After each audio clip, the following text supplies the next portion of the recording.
How do you address this issue? పాప నిన్న ఒక జర్నలిస్ట్ అదే అడిగిండు, మరి కరువు వస్తుంది కదా, ఎలినినో వస్తుంది, ఎట్లా నువ్వు అడ్రస్ చేస్తావు అంటే, సమస్యను ఎట్లా తీరుస్తావు అంటే, వాళ్ళని కోసి రక్తం జిమ్ముతే పంటలు పండుతాయి అని రేవంత్ రెడ్డి మాట్లాడతాడు. ఒక జర్నలిస్టు ఈ కరువు పరిస్థితుల్లో ఈ కరువును నువ్వు ఎట్లా ఎదుర్కొంటావు, వాట్ ఈజ్ యువర్ స్ట్రాటజీ అని ఒక జర్నలిస్ట్ అడిగితే వాళ్ళని కోసి రక్తం జిమ్ముతా అంటాడు. ఇదా ఒక ముఖ్యమంత్రి మాట్లాడేది? సమస్యను అర్థం చేసుకుంటలేవు నువ్వు. రేపు ఎన్టీపీసీకి 5 టీఎంసీలు కావాలి, సింగరేణి పవర్ ప్లాంట్కి 5 టీఎంసీలు కావాలి, హైదరాబాద్ మంచినీళ్ళకు 10 టీఎంసీలు కావాలి, రామగుండం మంచిర్యాల ఆయా జిల్లాలకు త్రాగునీటికి 3 టీఎంసీలు కావాలి. ఆడు ఉన్నాయా 4-5 లేవు. ఇప్పుడు మనం నీళ్లు ఎత్తి తెచ్చుకొని సమస్యను పరిష్కారం చేసుకునే దిశగా ఆలోచిస్తావా? రాజకీయాలకు పోయి పందాలకు పట్టింపులకు పోయి సమస్యను జటిలం చేసి రాష్ట్రాన్ని అంధకారం చేస్తావా? హిట్లర్కు నీకున్న తేడా ఏంది? హిట్లర్ అదే కదా చేసింది పిచ్చి పనులు. ఇక ఇంకొక ఇంపార్టెంట్ ఇష్యూ నిన్న ఆయన మాట్లాడతాడు. అసలు బీఆర్ఎస్ వచ్చిన తర్వాత ఒక్క ప్రాజెక్టు కట్టలే, 1 ఎకరాన్ని నీళ్ళు ఇయ్యలే, కాంగ్రెస్ చేసిన కృషి వల్లనే ధాన్యం ఉత్పత్తులు దేశంలో నంబర్ 1 అయినమాట. మొత్తం కాంగ్రెసే కట్టిందట. కాంగ్రెస్ కృషి వల్లనే దేశంలో తెలంగాణ నంబర్ 1 అయింది. ఒక్క ప్రాజెక్ట్ కూడా బీఆర్ఎస్ కట్టలేదట, 1 ఎకరాన్ని నీళ్ళు ఇయ్యలేదట. నేను రేవంత్ రెడ్డి మాట్లాడతాడు.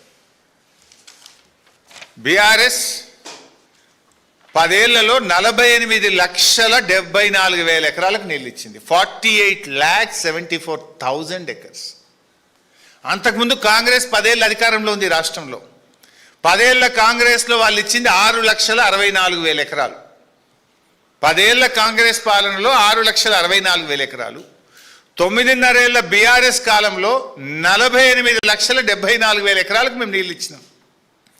రేవంత్ రెడ్డి కావాలంటే ప్రాజెక్ట్ వైజ్ కూడా పంపిస్తా. కొత్త ఆయకట్టు 17,24,000 ఎకరాలు. మిషన్ కాకతీయ కానీ స్టెబిలైజేషన్ ఆఫ్ ప్రాజెక్ట్స్ కింద 31,00,000 ఎకరాలు కలిపితే 48,74,000 ఎకర్స్కు బీఆర్ఎస్ ఇచ్చింది. ఇంత పచ్చి అబద్ధం నువ్వు మాట్లాడొచ్చునా? అరే నీ జిల్లా, నీ మహబూబ్ నగర్ జిల్లాలోనే 10 లక్షల ఎకరాలకు నీళ్లు బారిచ్చినాం. కల్వకుర్తి, నెట్టంపాడు, భీమా, కోయిల్ సాగర్ 4 ప్రాజెక్టులు తెలుగుదేశం కాంగ్రెస్ 30 ఏండ్లు మీరు ఆ ప్రాజెక్టులు కడితే 30 ఏండ్లలో మీరు ఇచ్చింది 46,000 ఎకరాలు. మేము ప్రాజెక్ట్ సైట్ల దగ్గర నిద్రపోయి రాత్రింబవళ్ళు కష్టపడి 6.5 లక్షల ఎకరాలకు నీ మహబూబ్ నగర్ జిల్లాలో ఆ 4 ప్రాజెక్టుల కిందనే 6.5 లక్షల ఎకరాలకు ఇచ్చినాం రేవంత్ రెడ్డి. అడుగుపోయి కల్వకుర్తికి నీళ్ళు ఎవరు తెచ్చిండ్రో, ఎవరు బారిచ్చిండ్రు అడుగు. మా లక్ష్మారెడ్డి అని ఉన్నాడు ఇక్కడ. జడ్చెర్లకు కానీ నాగర్ కర్నూలు కానీ నీళ్లు బారిచ్చింది ఎవరు? 1 ఎకరానికి నీళ్ళు ఇవ్వలేదు. మొత్తం కాంగ్రెస్ హయాంలో చేసిన ప్రాజెక్టులతోనే ఇంత పంట పండింది అని నిన్న రేవంత్ రెడ్డి గారు మాట్లాడుతూ ఉన్నారు. నేను స్ట్రైట్ క్వశ్చన్ మీ ద్వారా ఈ ప్రభుత్వాన్ని రేవంత్ రెడ్డి గారిని అడుగుతా ఉన్నా. 2014-15 బీఆర్ఎస్ వచ్చిన మొదటి సంవత్సరం ఈ రాష్ట్రంలో పండిన వరి ధాన్యం ఎంత? 68 లక్షల మెట్రిక్ టన్నులు. మొదటి సంవత్సరం 68 లక్షల మెట్రిక్ టన్నులు పండింది. కానీ బీఆర్ఎస్ ప్రభుత్వము కేసీఆర్ గారి కృషి వల్ల చెరువులు బాగు చేయడము, పెండింగ్ ప్రాజెక్టులు పూర్తి చేయడము, తుమ్మిళ్ళ లిఫ్ట్ కట్టడము, భక్తరామదాస్ లిఫ్ట్ కట్టడము, ఇట్లా అనేక దేవాదుల ప్రాజెక్టును పెద్ద ఎత్తున పనులు పూర్తి చేయడము. దీనివల్ల 2023-24 నాటికి 2,60,00,000 టన్నుల వరి ధాన్యం పండింది. 2014-15లో మరి అంతా కాంగ్రెసే చేసి ఉంటే 64 లక్షలేమో ఆ రోజు పంట పండింది, 64 లక్షల మెట్రిక్ టన్నులు. మేము దిగిపోయే నాటికి 2,60,00,000 మెట్రిక్ టన్నులు పంట పండింది. మరి ఎట్లా పండింది? ప్రాజెక్టులు కట్టినాం కనుక, చెరువులు బాగు చేసినాం కనుక, లిఫ్ట్ ఇరిగేషన్లు పూర్తి చేసినాం కనుక, నీళ్ళు ఇచ్చినాం కనుక, రైతు బంధు ఇచ్చినాం కనుక, మనము 24 గంటల నాణ్యమైన కరెంట్ ఇచ్చినాం కనుక, సకాలంలో ఎరువులు ఇచ్చినాం కనుక, పండిన పంటను మద్దతు ధరకు కొన్నాం కనుక, రైతుకు అనేక రకాల మేలు చేసినాం కనుక మరి 68 లక్షల నుంచి 2,60,00,000 మెట్రిక్ టన్నులకు ధాన్యం ఉత్పత్తి పెరిగింది. ఈయన గారు అంటాడు అంత మేమే చేసినాం, వీళ్ళు ఏం చేయలేదంటాడు. అది నోరా మోరా? ఇంకా మంచిగా అర్థం చేసుకోవడానికి 2014-15లో రాష్ట్రం ఏర్పడ్డ మొదటి సంవత్సరము రాష్ట్రంలో సాగు విస్తీర్ణం, వరి సాగు విస్తీర్ణం 34,97,000 ఎకరాలు. 2023-24 నాటికి రాష్ట్రంలో వరి సాగు విస్తీర్ణం మేము దిగిపోయే నాటికి 1,18,00,000 ఎకరాలకు పెరిగింది. మరి ఎట్లా పెరిగింది? 34 లక్షల నుంచి 1,18,00,000కి ఎట్లా పెరిగింది? చెప్పు సమాధానము. అంటే మేము ప్రాజెక్టులు కట్టడం వల్ల, ఇరిగేషన్ ప్రాజెక్టుల మీద పెద్ద ఎత్తున రాష్ట్ర ప్రభుత్వం కృషి చేయడం వల్ల ఇంత సాగు విస్తీర్ణం పెరిగింది.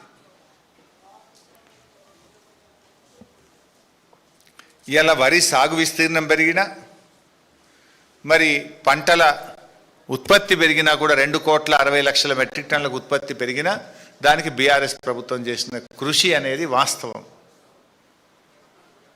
కానీ రేవంత్ రెడ్డి గారు పచ్చి అబద్ధాలు మాట్లాడుతూ నిన్న కూడా రాష్ట్ర ప్రజల్ని తప్పుదో పట్టించే ప్రయత్నం చేసినారు. ఇంకో విషయం కూడా ఆయన నిన్న ఒక తప్పును ప్రచారం చేసే ప్రయత్నం. మేము సరే మేడిగడ్డ అయితే ముయ్యాల్సిన అవసరమే లేదు గేట్లు, అన్నారం సుందిల్ల బ్యారేజీలు ఒకవేళ మూసి నిర్మిస్తే భద్రాచలం కొట్టుకపోద్ది అంటాడు ఈయన. భద్రాచలం కొట్టుకపోతుంది, 48 ఊర్లు మునిగిపోతాయి అంటాడు. మీరు జర్నలిస్టులు, విజ్ఞానవంతులు అర్థం చేసుకోగలుగుతారు. రాష్ట్ర ప్రజలకు కూడా నేను మీ ద్వారా విజ్ఞప్తి చేస్తూ ఉన్నా. Simple, very simple. 2022లో 28 లక్షల క్యూసెక్కుల వరద వచ్చిన భద్రాచలంకు 48 గ్రామాలకు వచ్చిన 30 లేదు. 28 lakh క్యూసెక్స్. పోయిన సంవత్సరం 15 లక్షల క్యూసెక్కుల వరద వచ్చిన మేడిగడ్డ తట్టుకొని నిలబడ్డది. భద్రాచలం కానీ ఆ 48 గ్రామాలకు ఇబ్బంది జరగలేదు.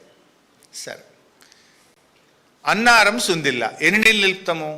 5 టీఎంసీలు అన్నారంలో, సుందిల్లలో ఒక 5 టీఎంసీలు నింపాలి. నింపితే మనకు మోటార్లకు నీళ్ళు అందుతాయి. ఇది నిన్న రేవంత్ రెడ్డి చెప్పిండు, నేను చెప్పింది కూడా కాదు. అన్నారంలో 5 నింపాలి, గేట్లు ముయ్యకపోతే ఎట్లా నింపుతావు, అవి కిందికి జారుతాయి అన్నాడు.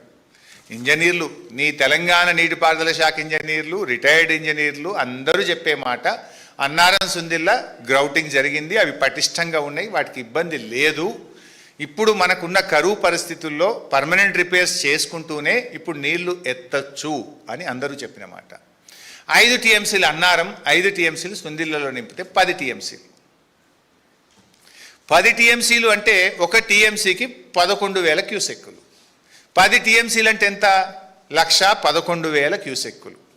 2 బ్యారేజీల్లో ఒకవేళ ఇబ్బంది వచ్చి 2 ఒకేసారి వస్తే కూడా ఎంత పోతాయి కిందికి? 1,11,000 క్యూసెక్కులు పోతాయి. 15 లక్షల క్యూసెక్కుల వరద పోయినసారి వస్తేనే భద్రాచలంకి ఏం కాలేదు. 2022లో 28 లక్షల క్యూసెక్కుల వరద వస్తేనే భద్రాచలంకి ఏం కాలేదు. అన్నారంలో 5, సుందిలలో 5 అంటే 10 టీఎంసీలు. 10 టీఎంసీలు అంటే 1,11,000 క్యూసెక్కులు. What is the danger for Bhadrachalam? చెవులో పువ్వు పెడుతున్నావు నువ్వు. నీకు నీళ్ళు ఇయ్య బుద్ధి కాక తెలంగాణ కేసీఆర్కు ఏడ పేరు వస్తుందో, ఇన్ని రోజులు కాంగ్రెస్ పార్టీ